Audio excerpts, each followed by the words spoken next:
Fala galera, beleza? Sejam bem-vindos a mais um vídeo no nosso canal. E no vídeo de hoje a gente vai falar aí do Bari11, o fundo de CRI pulverizado da Barigui. Vamos lá falar um pouquinho sobre esse fundo, explicar um pouco sobre ele. É um produto bem interessante que a gente tem no nosso mercado de fundos de CRI.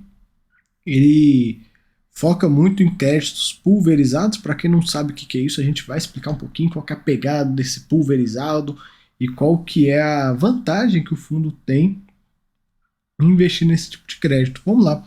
O último rendimento dele foi 1,50, bem interessante, né? Deu um yield de 18% aí praticamente anualizado. A liquidez está boa, o número de cotistas também está legal.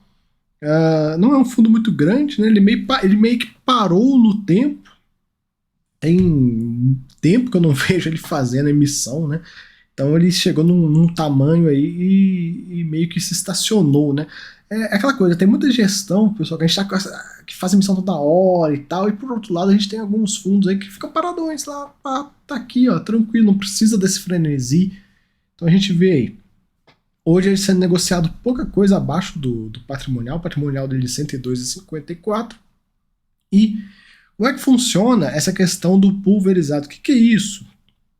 Qual que é essa questão do fundo CRI pulverizado? O que é o tal do CRI pulverizado? Como é que funciona o CRI pulverizado? Ele é um CRI onde você pega vários contratos de financiamento mesmo de casa própria, pega lá, tipo, inúmeros financiamentos, empacota esses caras em um CRI e vende. E aí, quem está pagando esse CRI? São as parcelas dos financiamentos. Então, você tem um CRI, igual ele coloca aqui, no caso ele tem 23 CRIs com 1.092 créditos, então ele tem vários devedores. É um jeito de você ter uma pulverização, né, até por isso chama pulverizado, muito grande de pessoas pagando por esse CRI. Então acaba que você tem aí essa característica. E juntamente a isso, tem todo o monitoramento que a gestão faz para ver como é que está a qualidade desses créditos, os créditos estão em atraso e tal. É uma pegada bem interessante. O ticket médio, para vocês terem ideia, é de 222 mil. Então, tipo, são aí financiamentos pequenos, né? Hoje em dia você não consegue comprar imóvel muito numa localização ok e tal por menos de 150 a 200 mil. Então tá numa faixa aí que a gente consegue ver, uma faixa interessante. A garantia que ele tem é de 1,8 vezes o valor dos empréstimos, então tá bem tranquilo. Isso dá um LTV, pessoal, de mais ou menos uns 50 e poucos por cento. A gente vai ver disso aí durante o relatório. Então o fundo pagou 1,50, nos últimos 12 meses pagou 14,65 e nesse ano pagou 7,55. Ele fez algumas movimentações, foi só uma venda de VGIP. Ele aproveitou o preço que deu uma esticada e esse fundo está bem alocado, né? Ele sempre está bem alocado, como eu falei, né? Como ele não faz emissão, essa questão de alocação para ele é bem tranquila. Aí vamos observando.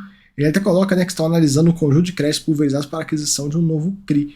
Vamos ver se sai alguma coisa, se sai alguma emissão e tal. Esse fundo tem tudo para crescer mais e ganhar volume aí no mercado. Ele fala aí uma questão da guerra, da questão toda da guerra da Ucrânia e tudo mais, cenário inflacionário. Como esse fundo ele só tem a maioria dos ativos atrelados ao IPCA, ele tem um pouquinho de GPM também, mas o grosso está em GPA e IPCA, ele consegue aí se proteger aí da inflação. Aí a gente entra num cenário que é o seguinte, a gente está vendo uma possível deflação. E aí vai pegar esse fundo aí, vai pegar ele na curva, né, igual a gente fala. Até porque não tem muito CDI no meio dessa carteira. Aqui no cantinho a gente tem os dados gerais dele. Gestor o código é Bari11, gestor é a Barigui, administrador é Oliveira Trust. Taxa de administração puxada em 1,3% sobre o PL do fundo, considerando a administração, gestão e estruturação. Tem a taxa de performance de 20% que excedeu o benchmark de CDI mais 1,5%. Aí já dá uma desanimada, né? Mas enfim, vamos lá. A distribuição dos últimos 12 meses, ele comenta novamente, aqui a gente consegue ver, ó, 1,50, 45 e 30, ele veio aumentando o patamar de distribuição aí. Vamos acompanhar agora no segundo semestre, estou bem curioso para ver, por conta daquela questão da inflação vindo mais baixa, deflação, etc. Então, vamos acompanhar. Aqui ele coloca, né, o CDI médio do período, o yield médio, fazendo uma comparaçãozinha, o preço de cota no mercado secundário e tal, a gente já falou bastante disso. Liquidez dele é boa, 1 milhão por dia, não tem nem o que comentar. E aqui a DRE dele, a gente já pega aqui o valor aqui em cima, em valores milhares de reais. E aqui embaixo por cota, eu prefiro por cota, é mais fácil, né? A gente trabalha por cota e a gente consegue ver que ele teve uma receita de 1,72, 15 de despesas, resultado de 1,58, pagou 1,50. E ele tem uma reserva de 92 centavos, uma reserva bem interessante. E aí eu marquei para vocês a linha da taxa de performance. Olha só, no ano de 22, quanto que veio de taxa de performance? 53 centavos de despesa com taxa de performance. Cara, é puxado, hein? Puxado isso. Se pensar, dá tipo 10 centavinhos por mês aí, quase, que o cotista deixa de ganhar para pagar essa taxa de performance, que é uma taxa boba de ser batida, diga-se de passagem. Então, eu gosto de mostrar isso para vocês, para a gente ver que essa taxa de performance chega, só que a gente tem que começar o movimento, não adianta só eu ficar falando e tal, a gente tem que começar a pressionar aí os gestores e tal. Tem fundo que tira a taxa de performance, né? A gente tem alguns fundos que nasceram sem, outros fundos que nasceram com taxa de performance e tiraram a taxa. Então, eu vejo que no futuro o mercado vai seguir nessa direção. Eu espero que siga nessa direção. A gente vê aqui, eles têm 60% dos ativos em CRI pulverizados, 27% de CRIs em dívidas corporativas, 8% em fundos imobiliários e 6% em renda fixa. Indexadores, 55% IPCA, 28% IGPM e 8% atrelado ao CDI. Já comentei, né? O CDI, nesse momento, é uma alocação bem interessante. Eu venho falando isso nos vídeos e eu estou bem curioso para ver. Esses fundos estão muito atrelados à inflação, como é que vai ser com esse cenário deflacionário que a gente pode vir a ver aí nos próximos meses. Aqui um pouco do saldo, né, de forma gráfica, as taxas, né, taxas médias. Aqui a gente consegue ver, né, IPCA mais 6,81, GPM mais 8,75, CDI mais 4,16. A taxa do CDI é bem boa, hein? Mas, paciência, tem muito pouco. Aí ele traz aqui por taxas e tudo, bastante gráfico o relatório, e aqui as posições dele. A gente vê que tem concentrações, deixa eu marcar aqui para vocês. A gente tem aqui, ó, esse primeiro, esse segundo. Enfim, basicamente os dois aí que são as concentrações mais brutas, né? Mas a gente consegue ver aí que é uma carteira até diversificada. Claro, precisa sim melhorar, ele precisa crescer, né? Eu não sei por que esse fundo fica tão paradão. Eu acho que ele deveria crescer. Faz uma emissão, faz mais uma e tal. Não precisa fazer uma emissão de 500 milhões. Pô, faz uma emissão de 100, vai lá, aloca e tal. Até porque o cotista só tem a ganhar, né? Melhora a diversificação, melhora a base do fundo, cresce, melhora a liquidez, melhora a pulverização dos créditos, enfim. O fundo só tem a ganhar. Aqui a gente comenta dos pulverizados, são 1.092 créditos, ticket médio de 222 mil, ativos residenciais, concentração na região sudeste, indexados ao IPCA, taxa média de 11,3 aí. A LTV de 71%, que dá, e 24% da carteira tem co-obrigação do acedente. Então, tipo, se der algum problema, o acedente ainda vai ter que bancar essa história.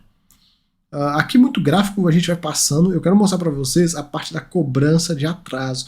E ele explica que esses atrasos eles não são problemas de pagamento. Porque que acontece? Imagina você ter um CRI, no caso ele tem um universo de 23 CRIs com mil operações, né? 1.092 operações. Imagina esse universo, vai ter a parcela de pessoas que não vão pagar, vai ter parcela de pessoas que vão estar, o cara vai perder o emprego e vai largar para lá, vai ter o cara que vai esquecer de pagar o boleto no mês, de fato isso acontece, vai ter o cara que simplesmente vai largar para lá, o cara tem dinheiro e tal, mas dane-se, Então, esses atrasos que ocorrem, do mesmo jeito também, do outro lado, vai ter o cara que vai receber uma bonificação da empresa, vai pegar e vai, putz, quer amortizar o financiamento, vai lá e ele vai despejar um dinheiro, enfim. Com isso, como você tem um mundo muito grande de devedores, você vai ter todos esses cenários. E esses atrasos, principalmente o atraso, né, eles não representam aí problemas, não representam, tipo, atrasou o default no CRI inteiro. Não.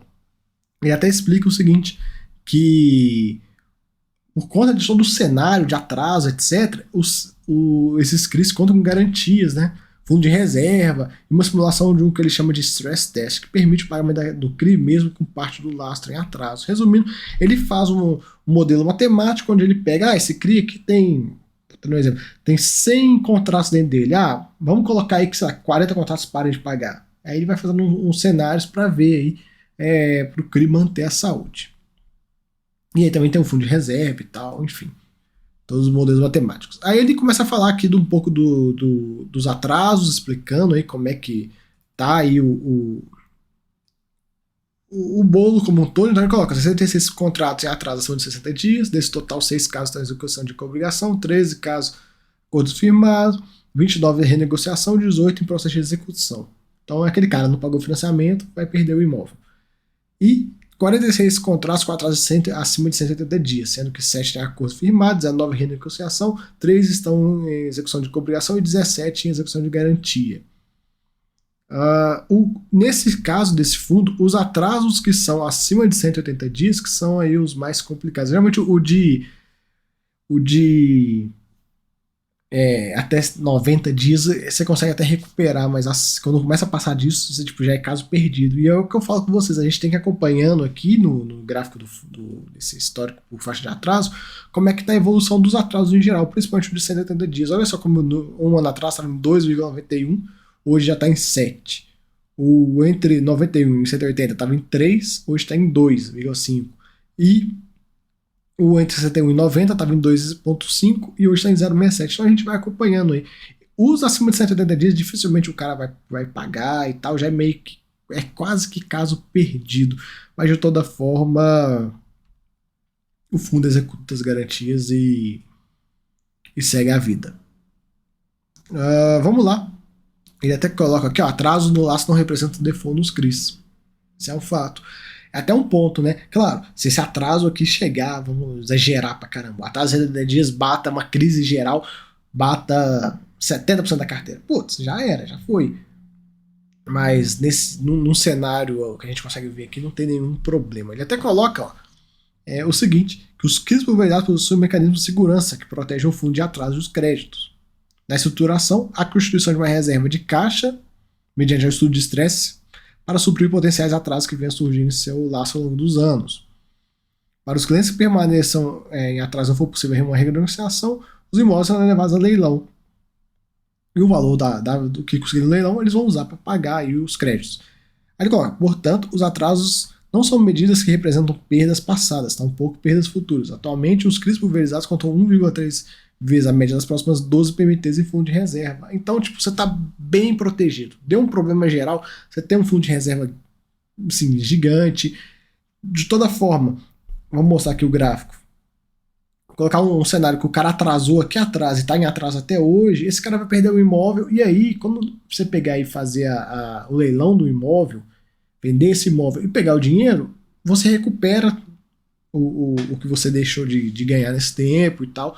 Então, tipo assim, não é que vai chegar e tipo, atrasou, ferrou, já era. Não. É uma outra pegada, como eu falei, como tem muito devedor dentro do mesmo CRI, você tem uma proteção. Você tem uma proteção. Eu acho bem interessante esse mecanismo aqui que o Bari 11 é um dos únicos fundos que tem só pulverizado e tal, é bem focado em pulverizado. A gente tem muitos outros fundos que não foca tanto, mas esse cara aqui não, ele dá uma ênfase bem grande nesse tipo de CRI. No mais, aqui no finalzinho tem uns CRIs fora dessa regra, né, que são algumas outras operações que ele tem. E aqui no finaleira, política de investimento e tudo mais. Não vou passar por isso, mas quem quiser dar uma olhada. E aqui no final tem a pequeno glossário. Então, e aqui também um pouco da cobrança de renegociações, né? Ele explica tudo como é que tá. Enfim, é esse aí o relatório do Bari 11, conversamos bastante aí sobre o fundo. É um fundo que eu trago mês sim, mês não e tal. E vamos acompanhar. Eu ficaria bem feliz se ele crescesse. Ele precisa crescer, sinceramente. É um fundo que tem muito tempo que eu não vejo nada de emissão nele, então às vezes faz bem crescer e tal, melhorar um pouco a carteira, dar uma diversificada e tal. Beleza? Então fica aí o vídeo, espero que vocês tenham gostado. Até a próxima. Fui!